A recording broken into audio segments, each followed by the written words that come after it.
dónde y a qué hora? Deja en casa a tu amiga. Regreso con ustedes aquí en Con Todo y Pensini por Globovisión.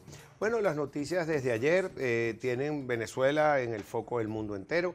Se convocó por parte de la Asamblea Nacional Constituyente, le solicitó al CNE que pidieran elecciones presidenciales antes del 30 de abril. Esto lo reiteró el presidente de la República, Nicolás Maduro. La oposición se vio un poco alterada porque creó toda una conmoción pública porque tenemos una negociación que se está dando en República Dominicana y esto altera los resultados definitivamente. La primera reacción viene del Grupo de Lima, escribieron una carta, no sé si está apoyado por Almagro. Almagro dice, él es secretario general de la Organización de Estados Americanos, él dice que la convocatoria presidencial en Venezuela es una farsa, el Grupo de Lima dice que rechazaría estas elecciones y dio un calificativo de que serían ilegítimas.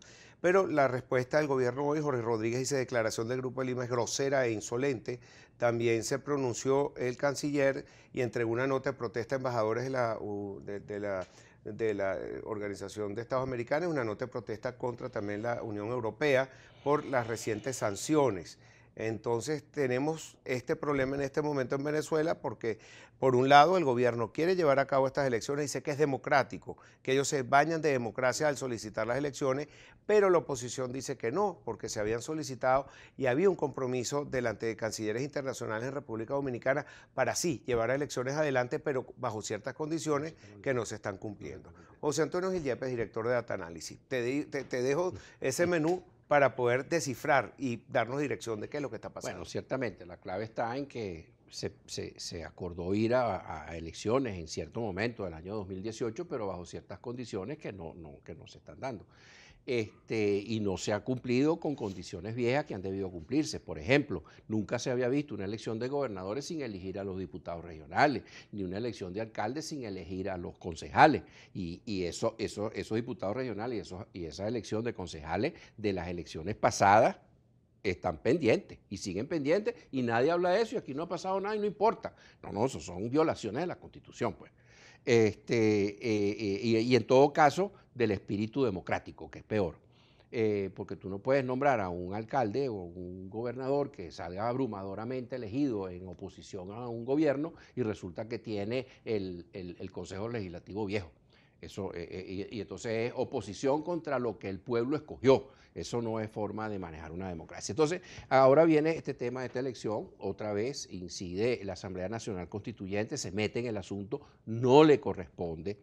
Fuera de la constitucionalidad o no del origen de la Asamblea Nacional Constituyente, es que resulta que la Constitución del 99 creó un poder que se llama el poder electoral, y ese poder electoral es el que convoca y coordina, etcétera, todo lo que son los procesos electorales. Entonces, otro poder, y sobre todo si está cuestionado, no tiene por qué meterse en eso, como no tenía por qué convocar a las elecciones de gobernadores ni de alcaldes. Si hubiese sido el CNE el que hubiera convocado las elecciones, ¿tendría legitimidad entonces? Bueno, fuera más legítimo, pero teniendo una negociación por delante que pidió unas condiciones en el 2016 que no se cumplieron, ¿ok?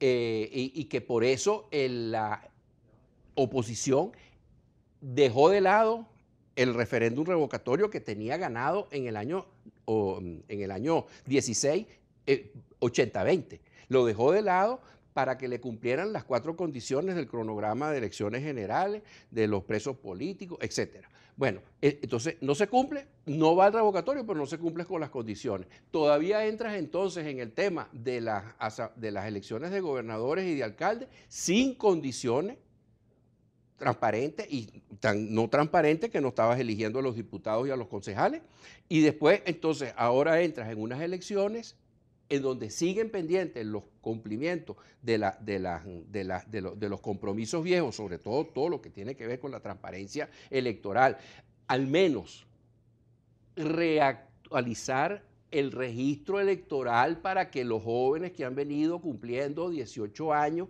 desde 2016 Tienes sea que todo ya el muchos tienen 20, 2017, 21 años hay que- gente de esa que tiene 20 años y que no está registrado para votar. ¿Por Y qué? los venezolanos que residen en el exterior, que son más de 3 millones por lo menos. Bueno, entonces, ¿dónde están las condiciones para que esa gente vote? Porque Pero ellos no tienen ya derecho, los venezolanos que están en el exterior, a votar por en su presidente. todo país del mundo. Fíjate que ahorita tienen un referéndum en Ecuador con 3 preguntas por televisión te están diciendo a dónde vas a ir a votar, de qué hora es que vas a ir a votar, cuáles son las 3 preguntas y motivando a todos los ecuatorianos que viven en Venezuela a que vayan a votar.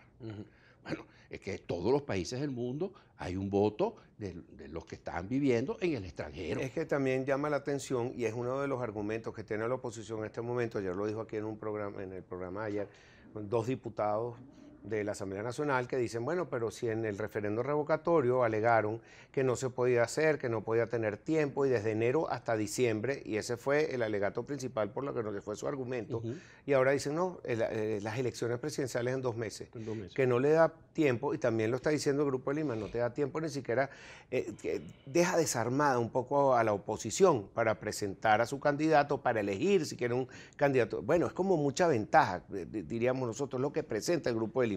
Sí. ¿Qué opinas sobre esto? Bueno, mira, aquí yo me recuerdo la doctrina Bethancourt. La doctrina Bethancourt consistía en no reconocer a ningún gobierno de facto. Entonces, y lo que está diciendo el Grupo de Lima, que son los 12 principales países más grandes y más desarrollados de América Latina, le está diciendo, mire, nosotros no vamos a reconocer esa elección. Venezuela ahí se está metiendo en un territorio muy peligroso, muy delicado. ¿Por qué? Porque te pregunto algo, la doctrina Bethancourt generó en el capítulo 5 del protocolo de Washington, Bueno. y después de la Carta Interamericana Democrática, como tú has visto cuál ha sido el resultado, es como una posición moral, nadie votó. O sea, ¿de verdad tú crees que, perdona, pero cuestiona un poco esa Carta Democrática, pues no tiene cómo accionarse? Sí, pero esa es una más de las sanciones que están ocurriendo en lo que yo llamo un ping-pong, un juego de ping-pong que se destapó. Fíjate que hasta la muerte de Óscar Pérez, no, como que, bueno, ¿y qué pasa? La oposición no logra nada en las negociaciones de Dominicana y los países europeos no aplican más sanciones, no se perfilan porque lo que han hecho es más bien decir, bueno, no vamos a exportar armas hacia Venezuela, pero no pasa más nada. Entonces, de repente pasa lo de Óscar Pérez y aparecen las sanciones de la Unión Europea contra nombres y apellidos. Te pregunto algo, ¿tú crees que esas sanciones de la Unión Europea fue a causa de ese caso del Junquito o fue también porque por lo que vieron las negociaciones que no se estaban llevando a cabo en República Dominicana y se renunció el canciller de México y dijeron, esto no va para ningún lado? Es una represalia también, porque también es un juego de 2 lados. Ambas cosas y más una tercera. Las decisiones en Europa tienen que tomar mucho más tiempo que en Estados Unidos porque estamos hablando de muchos países. Entonces, eso es más complejo. Y el estilo de ellos también ha sido más parsimonioso, más lento toda la vida. Eso no es nuevo, eso no es nuevo.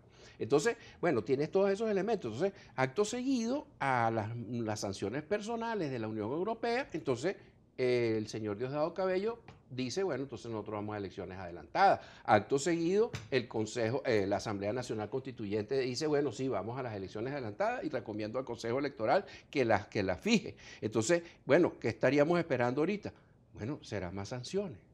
Entonces tenemos un juego que tiene un elemento muy interesante. Es que más poder tiene las sanciones que la oposición porque está desarticulada.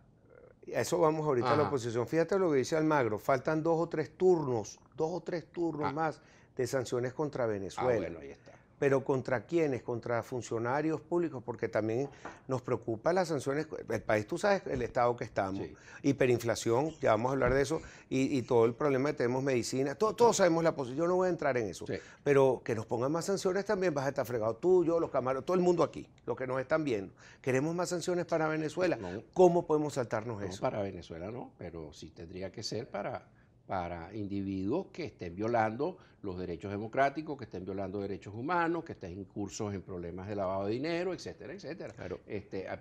Y eso yo creo que es un gran descubrimiento de la diplomacia reciente, pues, el de las sanciones personales y no las sanciones a los pueblos, que por otro lado, bueno, tienen un rendimiento de efectivo para cambiar gobiernos como de 50-50. No es que no tengan efectividad, sí la tienen y la han tenido en casos que se han aplicado, pero primero, la efectividad no es inmediata. Y segundo, no todos los casos, más o menos mitad y mitad. Claro. Tenemos que ir a una pausa, José Antonio. Al regreso quiero hablar contigo más específicamente. Estas sanciones son personales.